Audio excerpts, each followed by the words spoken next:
इससे अच्छी और क्या बात हो सकती है कि आचार्य जी ने हम सबके लिए उपयोगी कुछ बातें बताई। और सबसे मुख्य बात यह है कि सार्वभौमिक धार्मिक सामंजस्य के लिए जो आपने बताया कि भाई सबके प्रति मैत्री भाव रखा जाए, तो शायद ये समस्या जो हम चर्चा कर रहे हैं तो ये उत्पन्न ही न हो। तो बहुत बहुत आपको साधुवाद, बहुत बहुत धन्यवाद। और मैं इसी क्रम में हमारे बीच में एक बहुत बड़े विद्वान समाज सेवी, और मैं उनके विषय में कितने तारीफ के शब्द कहूँ, मैं समझता हूँ कि कम पड़ेंगे। डॉक्टर अवधेश दीक्षित जी यहाँ पर हैं। डॉक्टर साहब ने अपना पूरा जीवन समाज सेवा के लिए ही लगाया। ये जेके कैंसर इंस्टीट्यूट के निदेशक रहे हैं और इन्होंने समाज की अपने ज्ञान के हिसाब से बहुत सेवा किया है।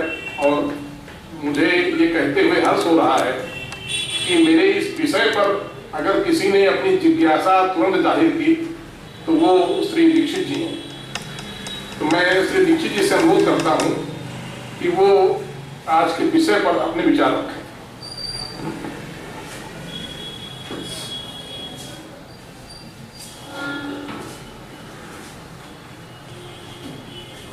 की आवश्यकता है तो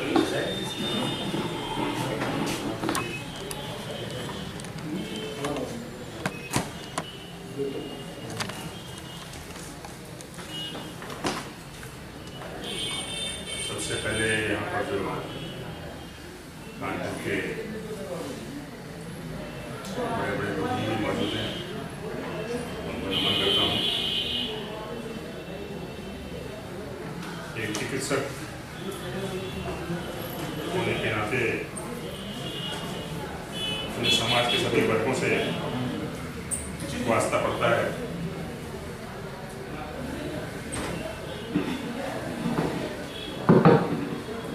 और अगर सार्वभौमिक धार्मिक सामंजस्य की बात की जाए तो चिकित्सक की भूमिका उसमें बड़ी महत्वपूर्ण होती है। जैसे कैंसर की बीमारी है, वो किसी धर्म को नहीं पहचानती है, समान भाव से होती है। और जब कोई डॉक्टर देखता है रोगी को तो उसे भी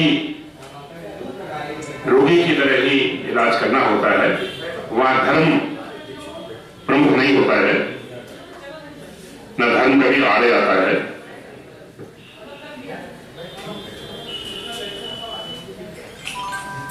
तो बात सार्वभौमिक धार्मिक सामंजस्य की है। थोड़ा सा मेरा कविता लेखन में कुछ अनाधिकारिक चेष्टा हो जाती है, तो मैं अपनी बात एक छोटी सी ताजा कविता के साथ समाप्त करना चाहूंगा।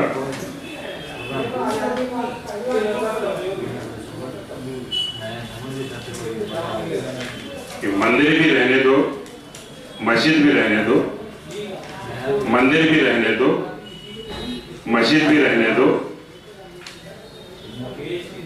सभी धर्मों को नदियों सा बहने दो, सभी धर्मों को नदियों सा बहने दो, और अंततः उनको सागर में गिरने दो, और अंततः उनको सागर में गिरने दो। तो ये हमारा जो मानव समुदाय है एक सागर के रूप में है, और सभी को स्वतंत्र रूप से अपना काम करने दीजिए और संवाद बनाए रखिए। इस तरह के संवाद बहुत आवश्यक है।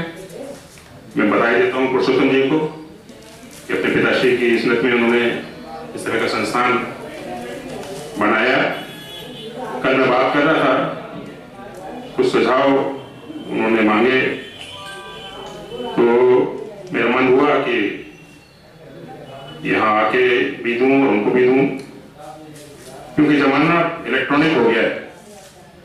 इस तरह के संवाद के स्तर तलाशने पड़ते हैं, लोगों को जोड़ना पड़ता है, बड़ी मेहनत का काम है। ये करिए, जरूर करिए, लेकिन इसके साथ साथ जो नए माध्यम हैं उनका उपयोग करिए। नए माध्यम क्या हैं? भारत में हर आदमी ढूंढता है जो मुफ्त में उपलब्ध हो, और मुफ्त में उपलब्ध क्या है? इलेक्ट्रॉनिक माध्यम में सभी के पास मोबाइल है, सभी व्हाट्सएप पे चर्चा करते हैं, सभी फेसबुक पे कुछ ना कुछ देखते रहते हैं। तो हम आज के युग में ये कहें अगर कि हम फेसबुक ही हो गए हैं, व्हाट्सएप ही हो गए हैं, तो कोई इसमें गलत बात नहीं है। वास्तव में ये है, अब जहाँ जिनके पास, अब सभी के पास स्मार्टफोन है और सभी लोग इन माध्यमों का इस्तेमाल करते हैं, तो एक पेज बनाइए, एक ग्रुप बनाइए पिपली सोच संग्राम के नाम से, और जो विचार यहाँ पर आते हैं उन विचारों को आप पहुंचाइए एक बड़े वर्ग तक। व्हाट्सएप के समय 100 लोगों का ग्रुप बन सकता है, फेसबुक में कोई सीमा नहीं, कितना ही बड़ा ग्रुप बना लीजिए। तो इससे क्या होगा कि जो संवाद की स्थिति है, जो इस महानगर में बन नहीं पाती है, एक सन्नाटा सा संवाद के स्तर पर है, लोग मिलते भी हैं तो किसी को जाने की जल्दी है, कोई समय से पहुंच नहीं पाता है, ट्रैफिक जाम की समस्या है और तमाम समस्याएं हैं, समय की कमी है लोगों को, कोई 2 बजे नहीं आ सकता है, कोई 5 बजे आ सकता है, ये सारी स्थितियां हैं। ये संवाद बनाए रखिए, जो लोग आ सकते हैं अच्छी बात है, लेकिन इस संवाद को अब इलेक्ट्रॉनिक स्तर पे ले जाइए। तो इस स्तर पे आप ले जाएंगे तो आपका एक बड़ा एक जो वर्ग बनेगा जो सीधे सीधे आपके संस्थान से जुड़ पाएगा। और मेरा एक छोटा सुझाव है, आपको अच्छा लगे तो इसको लागू करिए।